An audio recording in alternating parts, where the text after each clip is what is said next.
Denmark's royal flashpoint, viral claims, palace silence and what we know, the crown crisis explained. Welcome to B News. Stop scrolling. A single headline, 5 words, all caps, breathless, can topple reputations in the time it takes to refresh a feed. 5 minutes ago, King Frederik confirms heartbreaking news about Queen Mary.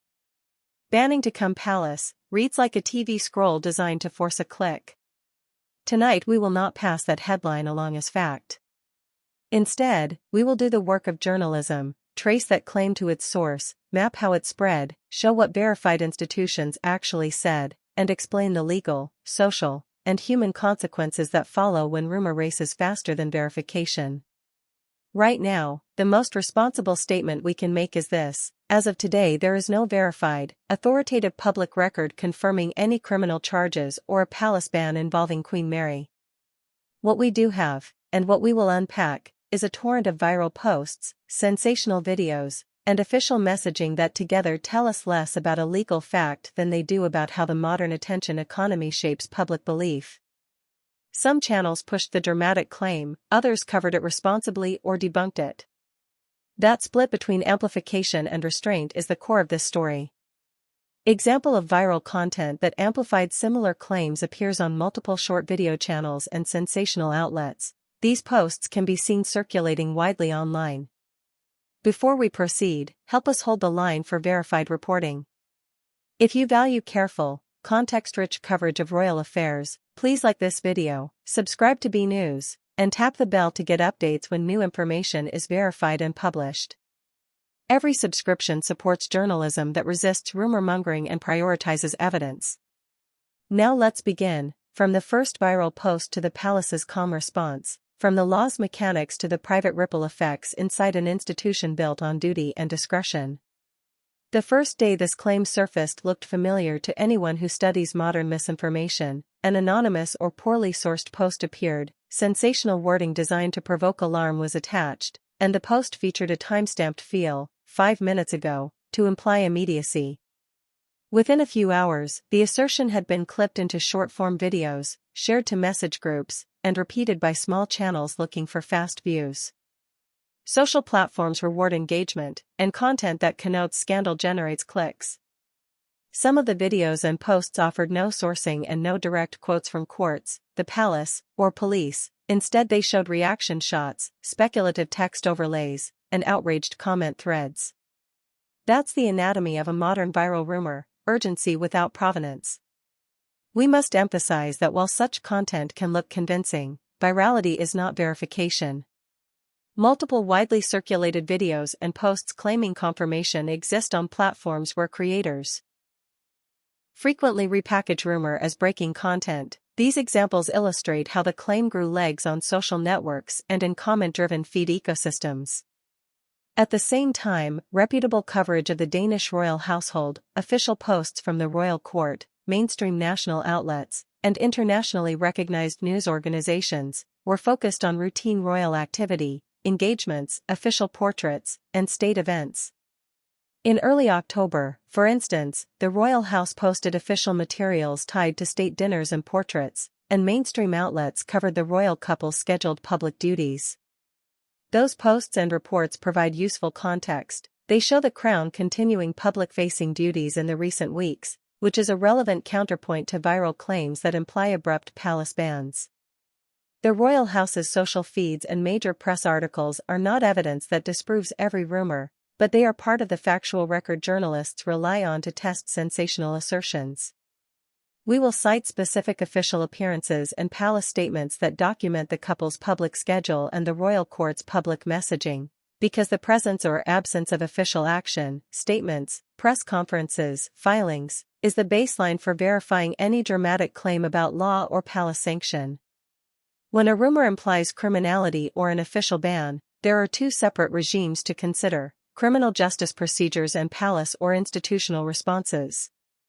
Criminal charges require police investigations and prosecutorial filings, evidentiary processes that leave a paper trail if they exist. Palaces or royal households, meanwhile, manage their own protocols and communications. They may announce a temporary step back from duties, medically advised leave, or other internal measures, and such announcements are typically posted on official channels. In our present case, we have not found an authoritative legal filing or a palace press release that confirms a judicial process or a formal palace ban against Queen Mary.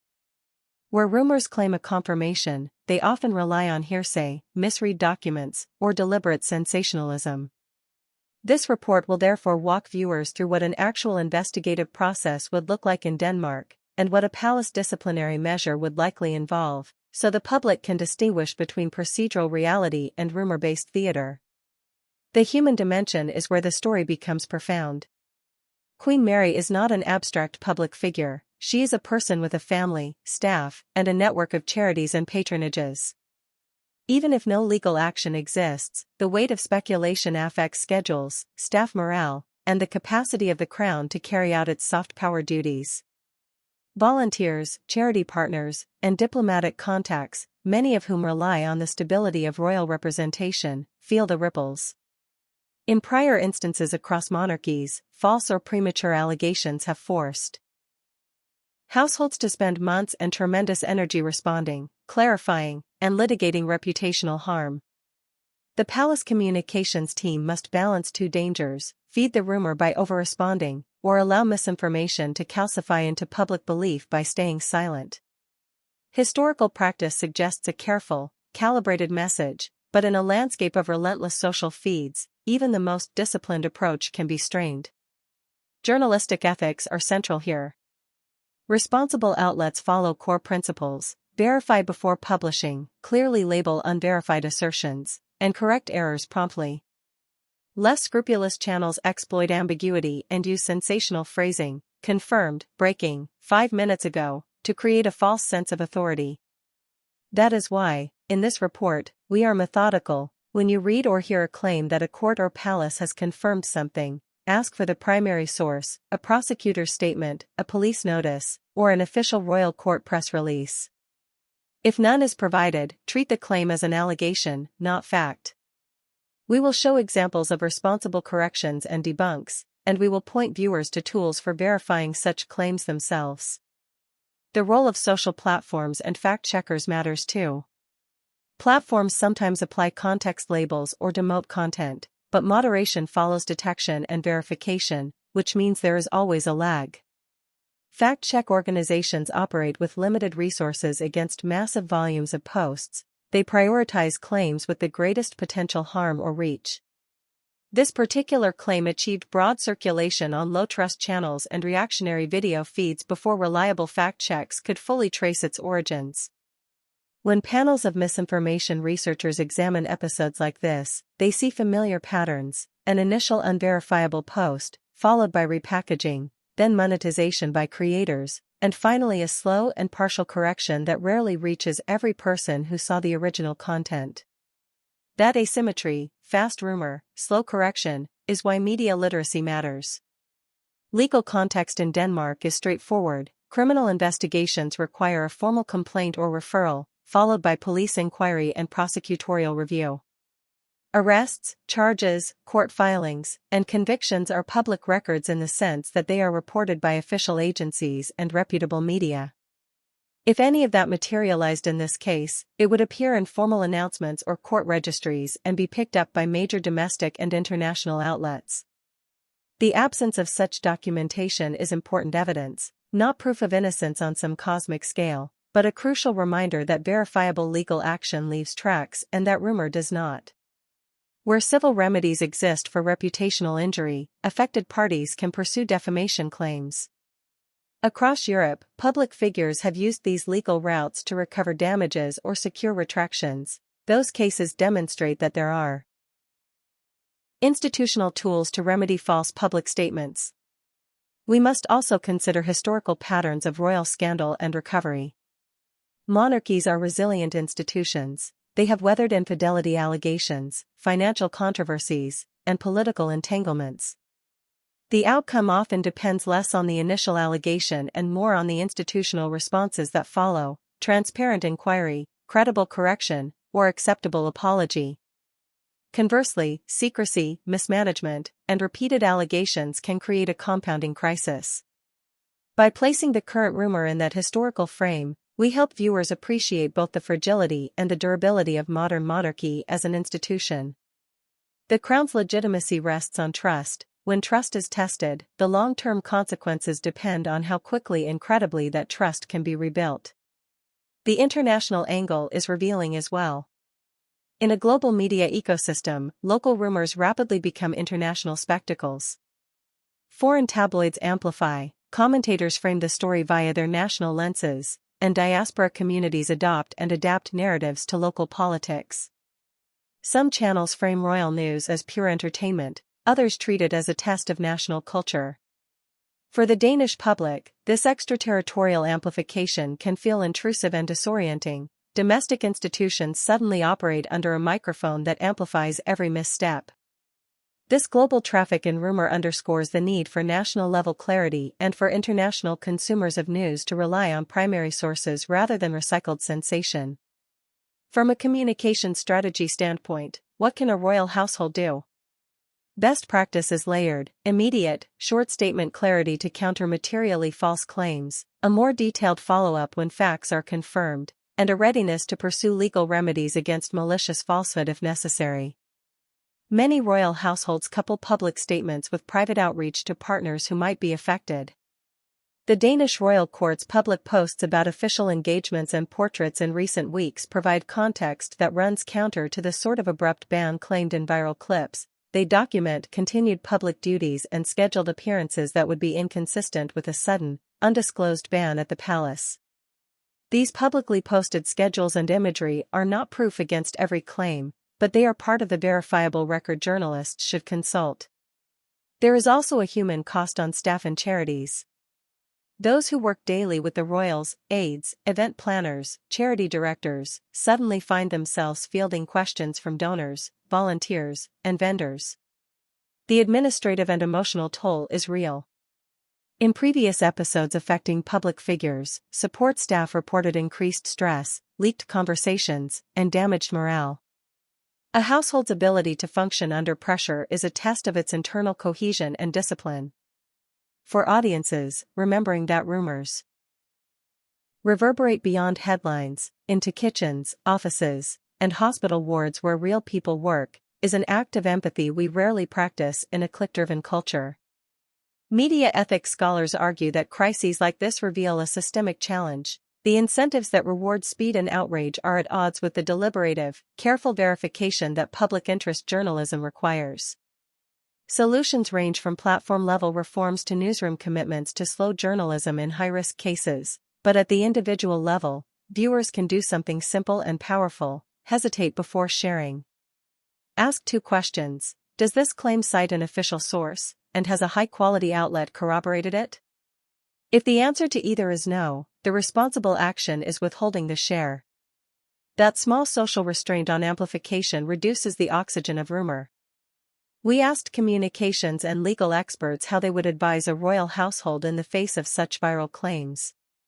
Their advice was consistent: maintain a concise official stance, correct demonstrably false statements when possible, avoid overexposure that can update a rumor into credibility, and pursue legal channels when malice or demonstrable defamation can be proven.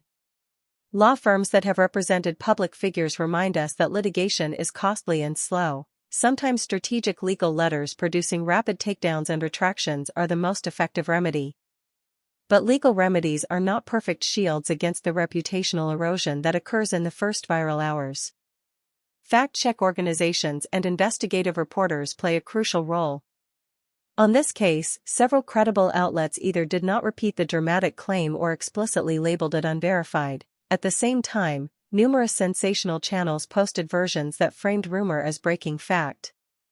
That mismatch between reliable reporting and sensationalism is why viewers need to check primary sources, palace releases, police announcements, court filings, before treating a claim as true.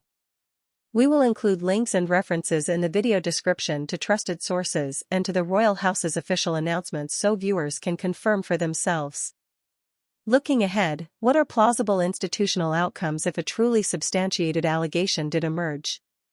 Several scenarios exist: a brief inquiry that clears the subject, a protracted investigation that becomes a long-term political and constitutional issue, or targeted civil litigation over defamation where false spreaders face consequences.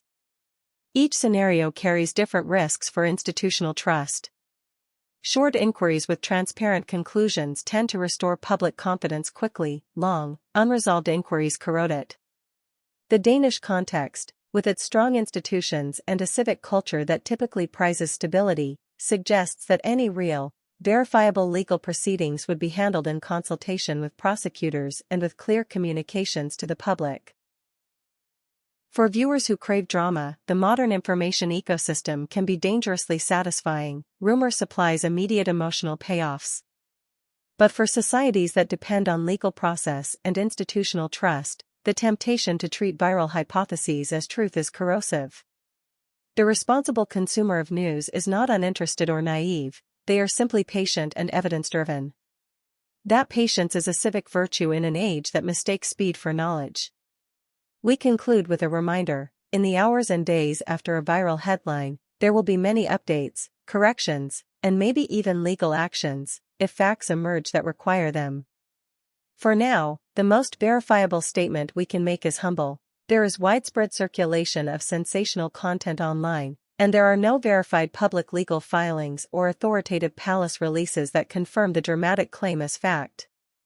Instead of repeating unverified allegations, credible journalism documents the rumor's trajectory, contrasts it with the public record, explains the legal and palace procedures that would apply, and reports responsibly on the human fallout.